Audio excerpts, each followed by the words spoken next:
자, 끝으로 한덕수 국무총리 후보자 인준안 처리를 위한 국회 본회의가 하루 앞으로 다가오면서 전국 긴장이 고조되고 있습니다. 원내대표 발언부터 바로 들어보시죠. 인준 표결에 반대하는 것은 민주당 사전에 협치는 없다는 오만과 불통으로 비출 뿐입니다. 민심의 거센 역풍을 피할 길이 없음을 명심해야 합니다. 한덕수 후보자는 대한민국 공직자들의 본보기가 되어야 할 국무총리로 다시 등극하기에는 공과 사의 경계를 스스로 너무 무너뜨렸습니다. 네, 저희가 지금 며칠째 이 표현을 쓰고 있어요. 민주당이 이 한 후보자 인준을 놓고 고심을 하고 있다, 고민이 깊어지고 있다는 표현을 며칠째 하고 있는데 한동훈 장관 임명 강행에 이제 부결론에 힘이 실리고 있습니다만 또 이재명 그 본부장 쪽에서는 또 신중론을 내세우고 있고 어떻게 좀 전망하십니까?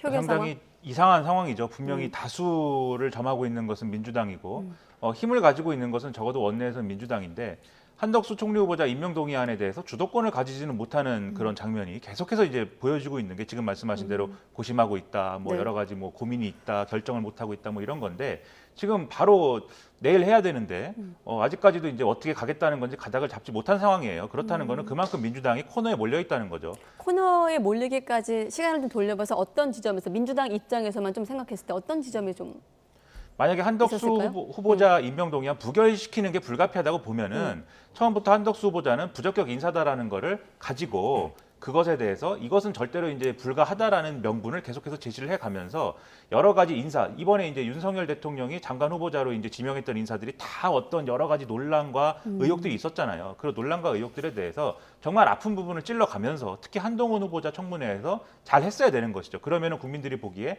굉장히 인사들의 여러 가지 문제가 이렇게까지 있고 그것을 민주당이 저렇게 지적을 하고 있기 때문에 아마도 이런 연장선상에서 한덕수 후보자 이제 임명 동의안은 그래서 부결시켰구나. 부결이 되더라도 이렇게 이해를 할 수 있는 맥락이 형성이 됐을 텐데 지금 그런 게 아니거든요.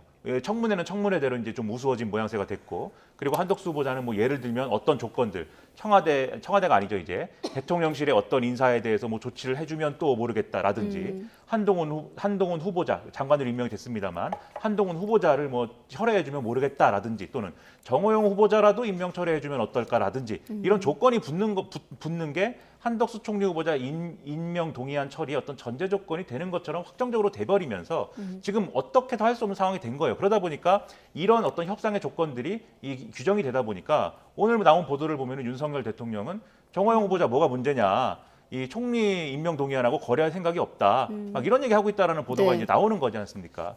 그래서 결국은 이제 인사 국면에 대해서 제대로 대응하지 못하고 좀 당력을 여기에 집중하지 않고 다른 예를 들면 이제 뭐 검찰 수사권 축소라든지 이런 데로 막 분산되면서 일어난 문제라고 저는 생각을 하는데 결론적으로 이런 상황이 됐기 때문에 뭐 어떻게 될지 모르겠습니다만 이 의원총회 통해서 이 의원들에게 자유 투표를 뭐 권고를 하거나 또는 임명동의안 자체 처리를 뭐 미룬다거나 이런 방식으로 좀 표결을 좀 책임 있게 하는 방법은 좀 피해갈 가능성이 있고요. 그렇게 되면은 결과적으로 임명동의안을 그냥 처리를 하게 해주거나 뭐 자유투표에도 처리 가능성 높아 보이거든요. 네. 그런 상황으로 이어질 가능성이 높고 그렇게 되면 사실 민주당 입장에서는 충분히 이 국면을 정치적으로 자신들에게 유리하게 활용하지 못한 상황에서 이 국면을 마무리하게 되는 그런 상황에 놓일 거로 좀 생각이 됩니다. 그러다 보니 정호영 후보자의 거취가 좀 더 변수로 부각되는 측면이 있는데 당 내에서도 후보자가 결단을 내리면 협치를 기대할 수도 있다라는 말이 국민의힘 당내에서 나오기도 했거든요.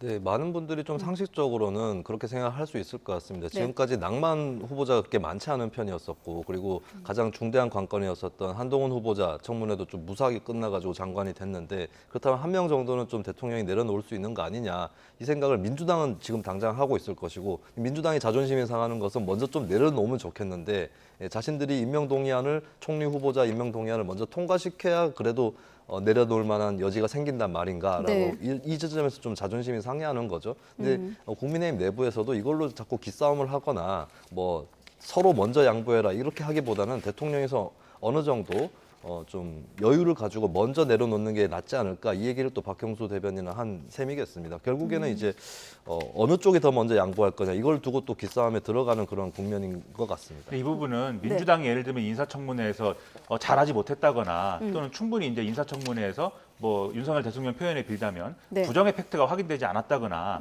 이런 것으로만 판단할 수 없는 거거든요. 국민의 여론이라는 게 있고 또 인사 검증이라는 거는 민주당만 한 게 아니고 언론이라든가 이런 시민사회가 같이 이제 문제를 지적하고 한 것들이 있는 거 아닙니까? 그러면 이런 목소리에 대해서는 민주당이 비록 뭐 검증을 제대로 하지 못했다고 하더라도 충분히 듣고 거기에 대해서 대통령이 판단을 해야 되는 지점도 분명히 있거든요. 근데 이 부분에 있어서는 지금 상당히 아쉬운 대응을 하고 있다고 저는 생각합니다. 네.